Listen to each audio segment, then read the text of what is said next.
مسجد مدرسوں سے جڑے ہوئے جو ہمارے علماء ہیں، ائمہ ہیں، اساتذہ ہیں، ان کے لیے اگلا جملہ ہے۔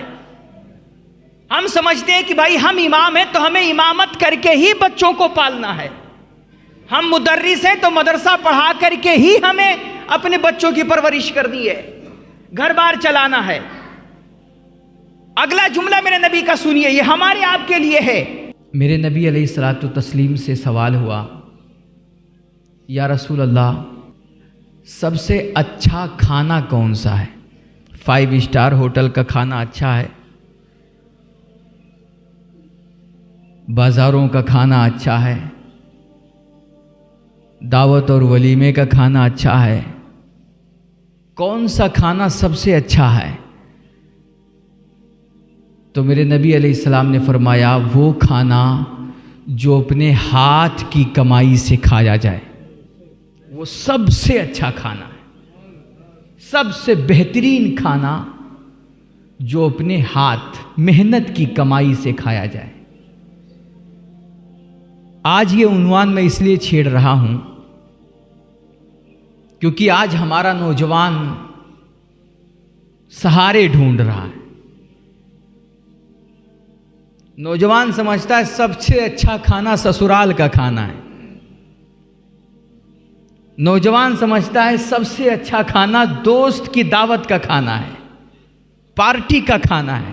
میرے نبی سے سوال ہوا، یا رسول اللہ سب سے بہترین کھانا کون سا ہے؟ میرے نبی نے فرمایا، وہ کھانا جو محنت کی کمائی سے، اپنے ہاتھ کی کمائی سے بندہ کھائے۔ اور پھر اگلا جملہ سنیے میرے نبی کا، میرے نبی نے فرمایا، ایک نبی تھے حضرت داؤد علیہ السلام۔ یہ خاص طور پہ مجھ جیسے جو داڑھی ٹوپی والے ہوتے ہیں نا، مسجد مدرسوں سے جڑے ہوئے جو ہمارے علماء ہیں، ائمہ ہیں، اساتذہ ہیں، ان کے لیے اگلا جملہ ہے۔ ہم سمجھتے ہیں کہ بھائی ہم امام ہیں تو ہمیں امامت کر کے ہی بچوں کو پالنا ہے، ہم مدرس ہیں تو مدرسہ پڑھا کر کے ہی ہمیں اپنے بچوں کی پرورش کرنی ہے، گھر بار چلانا ہے۔ اگلا جملہ میرے نبی کا سنیے، یہ ہمارے آپ کے لیے ہے۔ میرے نبی فرماتے ہیں، ایک ہمیں شرم محسوس ہوتی کہ بھائی ہم امام ہیں، ہم مولانا ہیں، ہم داڑھی ٹوپی والے ہیں، ہم نے پڑھائی کی ہے، تو اب کھیتی باڑی کریں گے تو لوگ کیا کہیں گے؟ ہم کوئی محنت کریں گے تو لوگ کیا کہیں گے؟ دیکھو میرے نبی علیہ الصلوۃ والتسلیم کیا ارشاد فرما رہے ہیں۔ میرے نبی فرماتے ہیں، سب سے اچھا کھانا وہ کھانا ہے جو انسان محنت کی کمائی سے، اپنے ہاتھ کی کمائی سے کھائے۔ اور پھر اگلا جملہ اگر اللہ کے نبی ارشاد فرماتے ہیں، ایک نبی تھے حضرت داؤد علیہ السلام، بڑی شان والے، بڑی عظمتوں والے، اللہ کے پیغمبر تھے، لیکن وہ قوم کے نذرانوں پہ نہیں پلتے تھے، وہ تنخواہ پہ نہیں ڈیپینڈ تھے۔ فرماتے ہیں وہ اللہ کے نبی تھے حضرت داؤد، لیکن وہ اپنے ہاتھ کی کمائی سے کھانا کھایا کرتے تھے، وہ محنت کر کے کمایا کرتے تھے اور اس سے اپنا گھر چلایا کرتے تھے۔ میرے بھائی، ہمارا دین جو ہے نا، یہ ہمیں محنت کی ترغیب دیتا ہے۔ محنت، روزی روٹی کے لیے محنت۔ دیکھو میں نے جو آیت پڑھی ہے، یہ سورہ جمعہ کی آخری آیتوں میں سے آیت ہے۔ اللہ کیا ارشاد فرماتا ہے؟ یا ایھا الذین آمنوا اذا نودی للصلاۃ من یوم الجمعہ فاسعوا الی ذکر اللہ وذروا البیع۔ اللہ ارشاد فرماتا ہے کہ اے ایمان والو، جب جمعہ کے دن اذان سنو، اذان کے لیے تمہیں مسجد کے لیے پکارا جائے تو تم اپنا کام کاج سب کچھ چھوڑو اور اللہ کی بارگاہ کی طرف دوڑ پڑو، مسجدوں کا رخ کر لو، سب کچھ چھوڑ دو، کام کاج، بزنس دھندا، اور آؤ اللہ کی بارگاہ میں دوگانا ادا کرو۔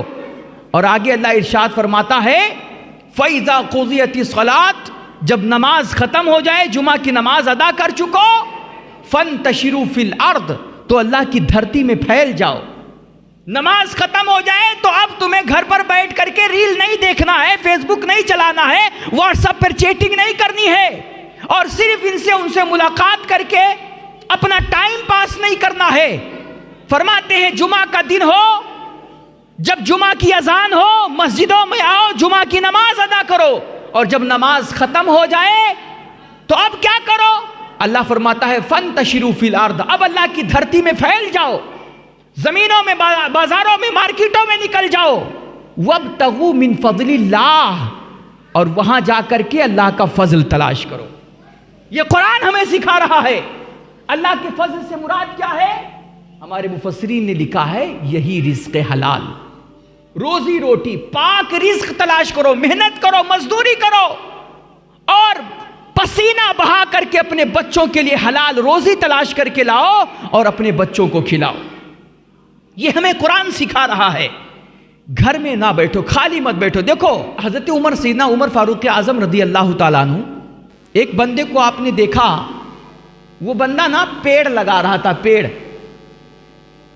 شجرکاری کر رہا تھا. وہ آپ نے اس کو پیڑ لگاتے ہوئے محنت کرتے ہوئے دیکھا نا، تو حضرت عمر فاروق اعظم نے جا کر کے اس بندے کی پیٹھ تھپتھپائی اور فرمایا کہ مبارک ہو، یہ جو تم محنتیں کر رہا ہے، اس محنت کی وجہ سے اللہ تجھے عزتیں بھی عطا کرے گا اور اس کی وجہ سے تیری محتاجی اور فقیری بھی دور کر دے گا.